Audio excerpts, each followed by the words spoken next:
दुख हो बिना और प्रतिकूल परिस्थितियों का सामना किए बिना वास्तविक सुख के द्वार नहीं खुलते। किसान के परिश्रम किए बिना क्या फसल मिलेगी? बिना दुख भोगे सुख नहीं मिलता, यही नियम है। अतः हमें दुख, तकलीफ, मुसीबतों से ना तो भागना है और ना हारना है। जहां भी रहेंगे इनका मुकाबला तो होगा ही। अतः सहर्ष हिम्मत से इनका स्वीकार करो और मुकाबला करो। अगर आप चाहते हैं कि हमारा मनोबल बढ़े और बढ़ता ही रहे, तो आपको प्रतिकूलताओं को सहन करते हुए जीवन बिताना चाहिए। प्रतिकूलता के सहारे के बिना मनोबल मजबूत हो ही नहीं सकता। इसलिए अपने मनोबल को मजबूत बनाने के लिए प्रतिकूलताओं को स्वीकार करो और उनके बीच रहना। परमात्मा अनंत है, असीम है, अगाध है और हमारी बुद्धि मर्यादित है और सीमित है। यह सीमित बुद्धि से असीम, अनंत, अगाध परमात्म तत्व को जान पाना संभव नहीं है। AI, आर्टिफिशियल इंटेलिजेंस, कृत्रिम बुद्धिमत्ता, ये मानव बुद्धि का मुकाबला कर सकती है या नहीं, इस बारे में शोध चल रहे हैं और प्रयोग भी हो रहे हैं। परंतु खास ध्यान देने की बात यह है कि आजकल जितनी भी शोध, खोज व आविष्कार हो रहे हैं और पूर्व में जितने भी हुए, वे मानव बुद्धि का आश्रय लेकर भौतिक शास्त्र के जरिए हो रहे हैं। इससे मानव जीवन को सरल, सुगम बनाया जा सकता है और इन आविष्कारों के सदुपयोग करने पर दुनिया को और लोगों को लाभ भी पहुंच सकता है। परंतु ये भौतिक शास्त्र, केमिस्ट्री अपूर्ण है। क्या आप ये बात मान सकते हैं? लेकिन मैं उदाहरण देता हूं, उस उदाहरणों से ये भौतिक शास्त्र की अपूर्णता का आपको ज्ञान होगा। सहस्त्रपुटी अभ्रक भस्म की परीक्षा भौतिक रसायन शास्त्र यानी केमिस्ट्री के अनुसार करने पर उसमें और गोबर या लकड़ी की राख में कोई अंतर दिखाई नहीं पड़ता है।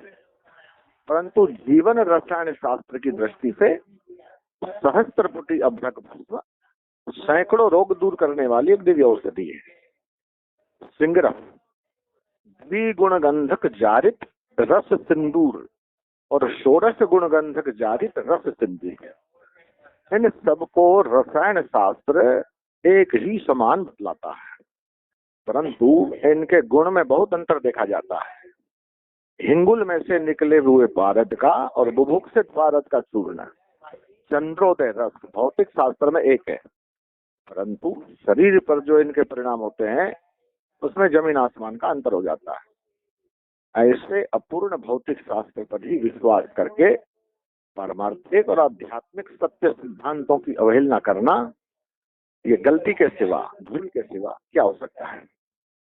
अतः वर्तमान में देश दुनिया के बड़े बड़े वैज्ञानिक भी जब केवल भौतिक शास्त्र पर विश्वास करके उसी को सत्य मानते हैं और ईश्वर के अस्तित्व की अवहेलना करते हैं, तो उनकी बुद्धि पर हंसी आती है और उनकी नादानी पर अफसोस होता है।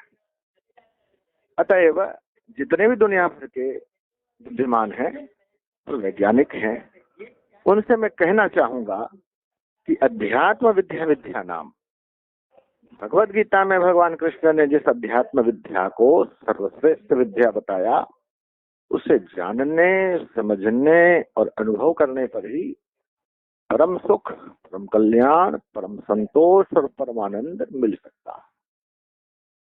ईश्वर की सत्ता और महत्ता को स्वीकार करना है, पर मानव बुद्धि की सीमा से परे उसका अनुभव करना है, अध्यात्म विद्या का अभ्यास करना है। केवल भौतिक रसायन शास्त्र के आधार पर आप अगर ईश्वर के प्रमाण को जानना चाहेंगे तो ये संभव नहीं होगा। इसके लिए अध्यात्म विद्या, अध्यात्म शास्त्र का आश्रय लेना पड़ेगा और अनुभव आधारित यह बोध प्राप्त होगा, करना होगा, तभी ईश्वर की सत्ता और महत्ता का आपको एहसास होगा। बाकी केवल भौतिक शास्त्र के आधार पर बैठे रहोगे तो इसमें बुद्धि कभी उस अनंत असीम अगाध परमात्मा को जान नहीं पाएगी, क्योंकि बुद्धि सीमित है, मर्यादित। असीम अनंत अगाध परम तत्व को जानने के लिए अध्यात्म विद्या का आश्रय लें और किसी महापुरुष के चरणों में श्रद्धा भक्ति के साथ उनके श्री वचनों को आत्मसात करें तो अलौकिक और विलक्षण अनुभव प्राप्त करने में और मानव जीवन को सफल और सार्थक बना पाने में आप कामयाब हो जाए। ओम ओम।